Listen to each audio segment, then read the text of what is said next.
After the dedication of Three Arch Bay County Beach in 1926, the harbor's beaches and park system saw no further or additional growth until 1948, when the O'Neill family of Rancho Santa Margarita donated 256 acres for the establishment of our 5th regional recreation facility, O'Neill Regional Park.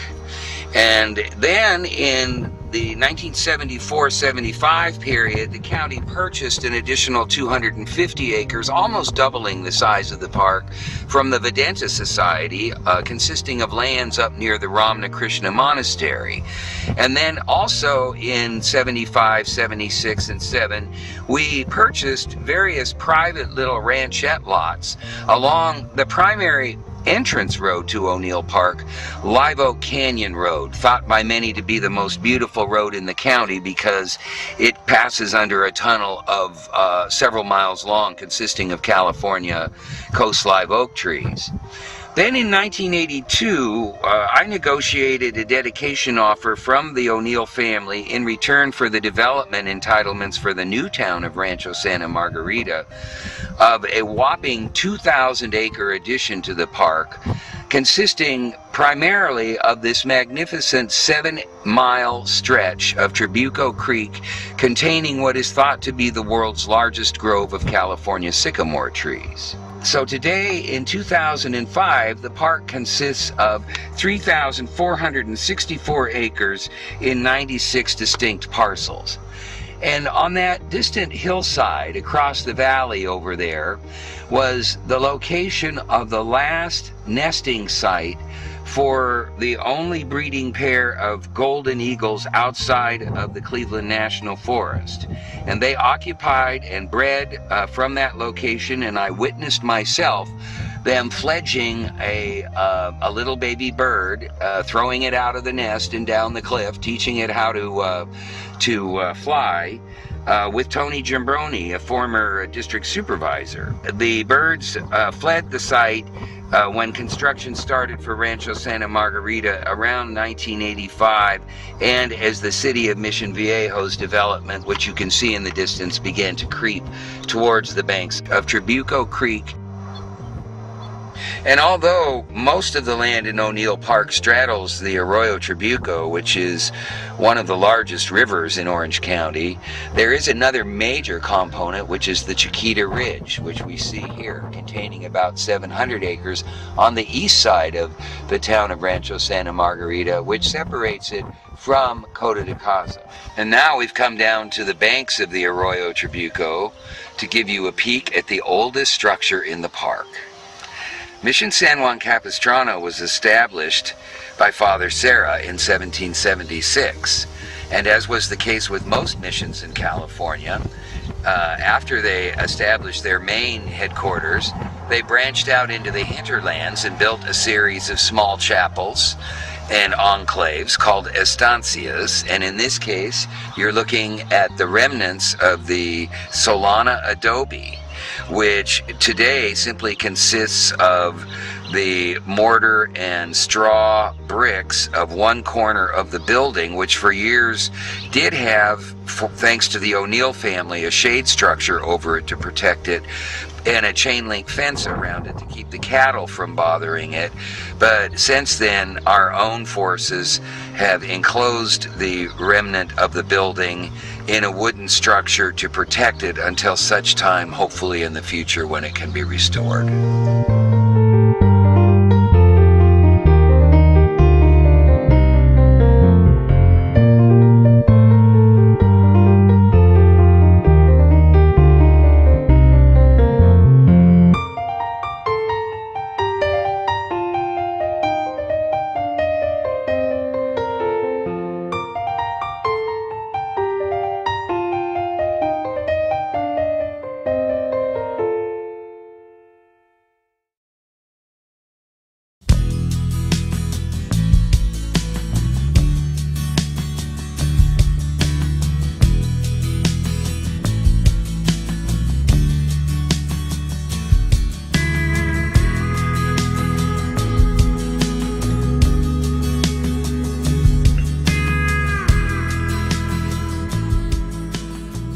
standing here on the largest tributary to San Juan Creek, known as Bell Creek in Bell Canyon, at Ronald W. Caspers Wilderness Park at Star Viejo Ranch. We thought we'd just show you a little bit of the unusual park circumstances during a heavy rainfall year, because it is these extraordinary years of heavy winters where we have the most dramatic shaping of the land.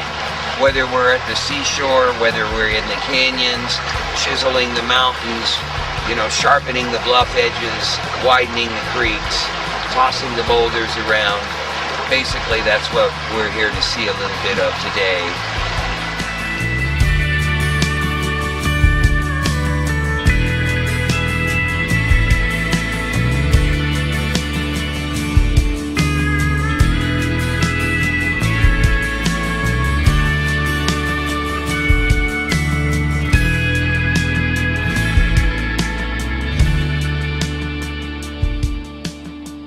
In 1927, Eugene Apperson Starr and his wife purchased 10,000 acres, known as the Starr Ranch, from the O'Neill family interests here in originally Rancho Mission Viejo property.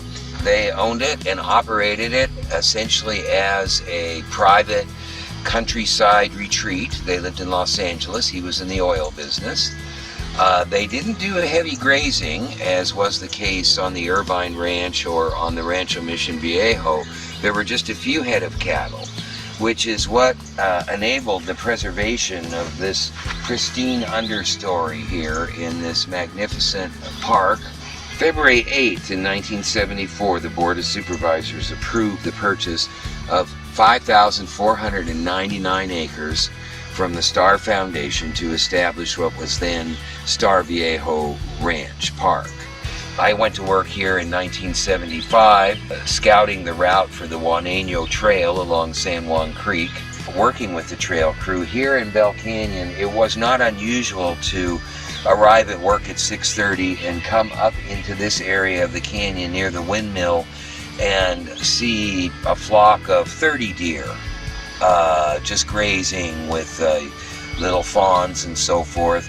And it was even within the first few weeks of my employment here that I saw a mother mountain lion with 2 cubs just run right by in front of me, my first of 5 sightings. Anyway, over the years, the park has grown. In 1983, we were successful in negotiating a 2,200 acre addition from the Rancho Mission Viejo Company in return for development entitlements at Santa Margarita, and there have been some additional purchases such that today the park is now approximately 8,000 acres in size.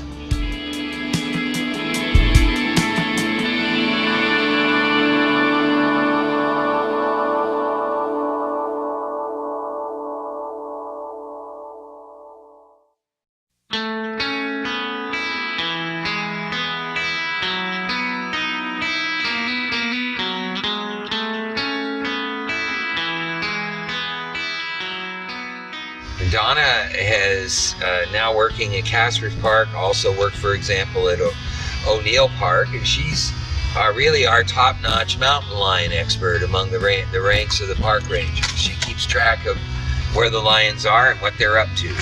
We just met Donna Crookie, who's the park ranger on duty today on the 28th of February in 2005.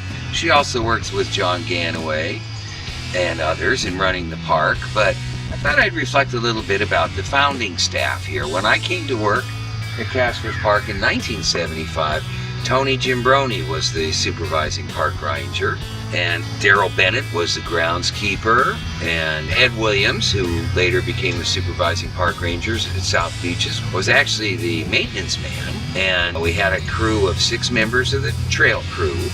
The windmill that you see here was one of the kind of structural icons, one of the few structures within this natural landscape when the county acquired what is now Caspers Park.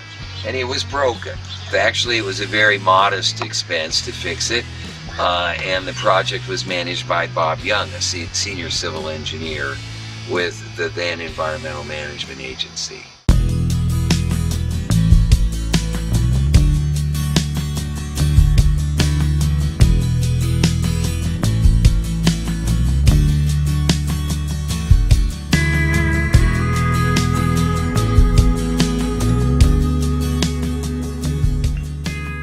On April 16th, April 17th, I think, about 1976, we had the park dedication. And it became an annual event called the Caspers Open House. It was the first of the open houses. And on that particular day, we had 3 schematic alternative master plans for the park on display, with a public questionnaire to ask the citizens of the county from all 5 of the supervisorial districts whether or not they felt that the park should allow for the mining of sand and gravel in San Juan Creek. It was a very controversial issue because at the time that the Board of Supervisors voted to acquire Caspers Park, Supervisor Dietrich, the then chairman of the board, was strongly in favor of sand and gravel mining. We were able to build a strong case that 85% of the people who attended that open house, which was over 1,500 people, were opposed to the sand and gravel mining option. When the actual dedication ceremony took place, the plaque commemorating Ronald W. Caspers and the establishment of the park was first affixed to a large stone right here in this particular location of the park, near the windmill and near these barbecues. And it was quite an auspicious day because Supervisor Caspers, just a few months prior, had disappeared at sea in his yacht with, I think, 1 or 2 of his sons. The boat apparently exploded far at sea and was never found again, no traces whatsoever. However, on the dedication ceremony day, Mrs. Caspers and her remaining surviving children arrived in grand style in a white Rolls Royce and motored up Bell Canyon to this site for the unveiling of the plaque. Coincidentally, just last week I went to visit Hortense Miller at her home in Laguna Beach, which now at age 96 is beginning to experience some failing health. For those of us who know about Hortense, she donated her estate in Laguna Beach for the city's botanical garden. She's still alive as of this date of the 28th of February 2005. Pretty sharp-minded, getting a little bit forgetful, but I just wanted to reminisce with some of my experiences with Hortense Miller here at Caspers Park. She was so thrilled when the county purchased this property, and she was familiar with it because when the National Audubon Society was given the 4,000-acre donation of the Star Ranch Audubon Sanctuary, they were somewhat reluctant to accept the ownership because they didn't think that they would have sufficient funding to operate and conduct scientific research on the property. It was Hortense Miller who donated the funds to endow the operation of the Audubon Sanctuary. And a little known fact is that her husband Oscar Miller, who was a prominent Chicago attorney, has the picnic grounds at the Audubon Sanctuary named after him. I brought Hortense here to Caspers Park in my 1969 Volkswagen Squareback. She made cucumber sandwiches. And we would motor up the Bell Canyon truck trail all the way to the Star Family Ranch House in high up in Bell Canyon, which is now part of the headquarters for the Audubon Sanctuary. If I recall correctly, there were about 7 creek crossings, and we did cross Bell Creek with water probably just a little bit lower than what you saw flowing in the creek today. And we just had a wonderful time bringing her out. Back in those days, she was in her 70s, and now she's in her 90s.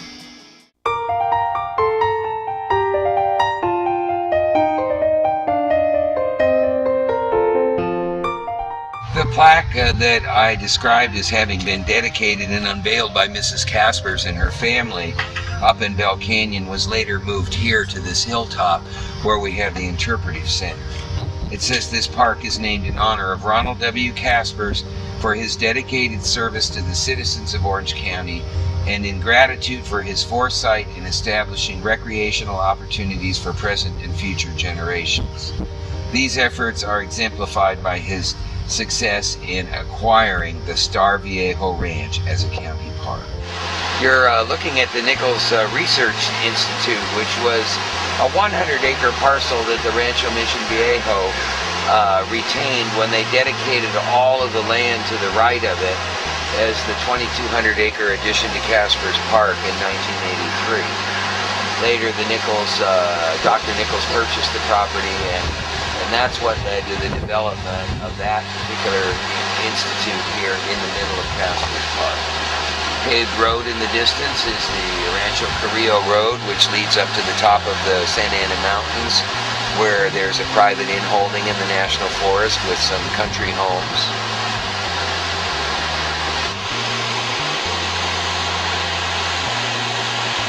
And we can see the San Juan Creek overtopping the crossing of the Park Road.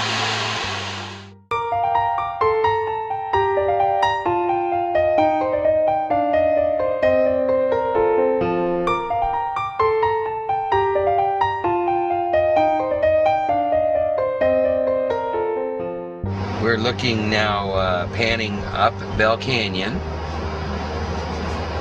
and Bell Ridge, which separates Caspers Park from Coto de Caza. See the limestone rock outcroppings up on the ridge top.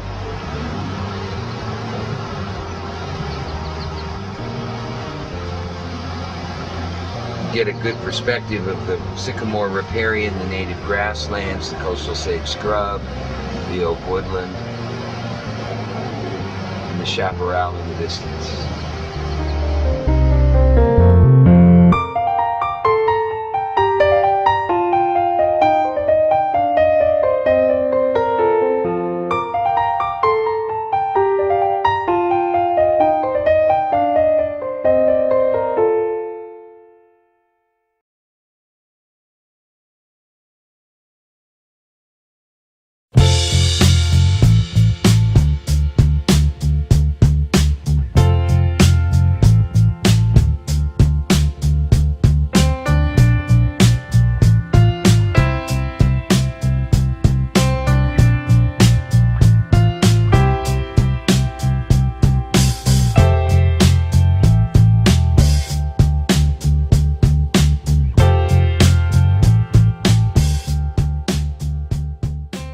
Thomas F. Riley Wilderness Park in Coto de Caza, which was initially dedicated by the Coto de Caza Corporation when they dedicated 475 acres in 1983. And it was very interesting because in those days, the park was miles and miles isolated in the midst of virgin undeveloped ranch land. And it sat alone for many, many years with no improved highways or utilities.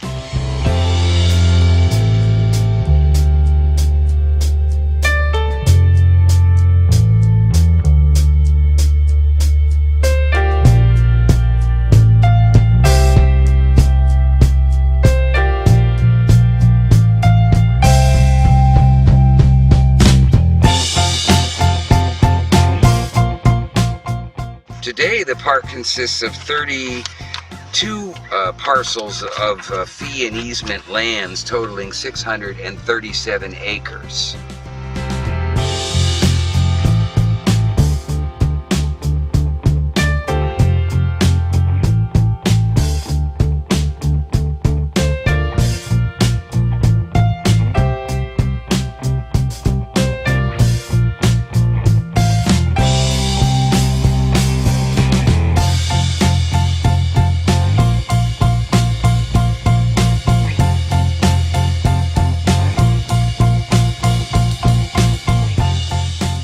This program is among the efforts recognized in the Lifetime Achievement Award from the President of the United States in 2015. Supplemental information on the history of the Orange County Park System is included in the California State University Fullerton Center for Oral and Public History, interview number 2061 of Eric Jessen by Joanna Brand, published in 2008.